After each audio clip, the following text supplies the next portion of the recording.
ദൈവത്തിന് സ്തുതി. പ്രഭാതകിരണത്തിലേക്ക് സ്നേഹവന്ദനം.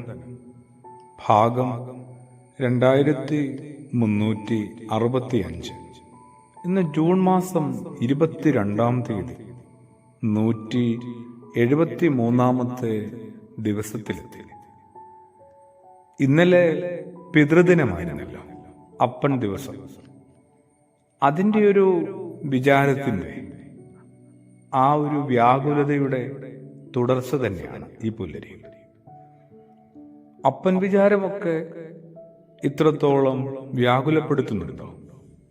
ഉണ്ടാവും. നല്ല അപ്പനായിട്ടില്ല എന്ന തിരിച്ചറിവിൽ നിന്നാവും.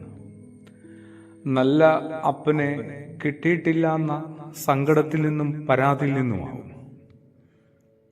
ക്രിസ്തുയേശുവിൽ നിന്ന് നമ്മൾ കണ്ടെത്തേണ്ട, ശരിക്കും സാംശീകരിക്കേണ്ട ഒന്നും തന്നെ ഈ കാലം മുഴുവനുള്ള മതജീവിതത്തിനിടയിലും നമ്മൾ എടുത്തിട്ടില്ല എന്നുള്ള, കണ്ടെത്തിയിട്ടില്ല, എടുത്തിട്ടില്ല, ഉപയോഗിച്ചിട്ടില്ല. അതെന്തൊക്കെ ഗുണങ്ങളാണ്, മേന്മകളാണ് എന്ന് നമ്മൾ ഒന്ന് തരംതിരിച്ച് മനസ്സിലാക്കിയിട്ട് പോലുമില്ല. സകല ഗുണങ്ങളുടെയും സകല നന്മകളുടെയും മേന്മകളുടെയും വിളനിലമാണ് ക്രിസ്തുയേശു എന്നൊക്കെ ഒരു ഭംഗിക്ക് പ്രാസമൊപ്പിച്ച് പറഞ്ഞു പോകുന്നു എന്നതിനേക്കാളും അപ്പുറത്ത് നമ്മളൊന്നും മനസ്സിലാക്കിയിട്ടില്ല. യേശുവിലുള്ള അനുകമ്പയെ, അനുകമ്പയെ നമ്മൾ പരിചയപ്പെട്ടിട്ടുണ്ടോ? വിശുദ്ധനായ മത്തായി ശ്ലീഹായുടെ സുവിശേഷം 14-ാം അധ്യായം അതിന്റെ 13-14 തിരുവചന ഭാഗത്തേക്ക് വരുമ്പോൾ ക്രിസ്തുയേശു ഒരു വലിയ ജനക്കൂട്ടത്തെ കണ്ടെത്തുന്നുണ്ട്. ജനക്കൂട്ടം എപ്പോഴും ഉണ്ട് കേട്ടോ. യേശുവിൻ്റെ ഒപ്പം മാത്രമല്ല, നമ്മുടെ ഒപ്പവും വലിയൊരു ആളുകളുടെ സംഘമില്ലേ? ഒരാൾക്കൂട്ടത്തിനകത്തല്ലേ നമ്മളും ജീവിക്കുന്നത്? മനുഷ്യൻ ഒരു സാമൂഹ്യ മൃഗം, സോഷ്യൽ ആനിമൽ എന്നല്ലേ പൊതുവെ പറയുക. എന്നിട്ട് നമ്മൾ ആരെങ്കിലും കാണുന്നുണ്ടോ? കണ്ടെത്തുന്നുണ്ടോ? കാണുക എന്ന് പറഞ്ഞാൽ കണ്ണിന്റെ സ്വാഭാവികമായ ഒരു കർമ്മമായിട്ട് നമ്മൾ അതിനെ ചെറുതാക്കരുത്. ഹൃദയം കൊണ്ട് കാണുന്നുണ്ടോ എന്നുള്ളതാണ്. ഒരാൾക്കൂട്ടത്തെ യേശു കണ്ടു എന്നാണ് പറയുന്നത്.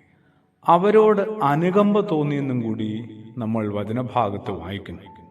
ഈ അനുകമ്പ എങ്ങനെയാണ് ഉണ്ടാകുക? അതൊരു അറിവിൽ നിന്ന്, അറിവ് പതിയെ അനുഭവമായി മാറുന്നു, അനുഭവം പതിയെ അനുഭാവമായി മാറുന്നു. അനുഭാവത്തിന്റെ തുടർച്ചയാണ് അനുകമ്പ.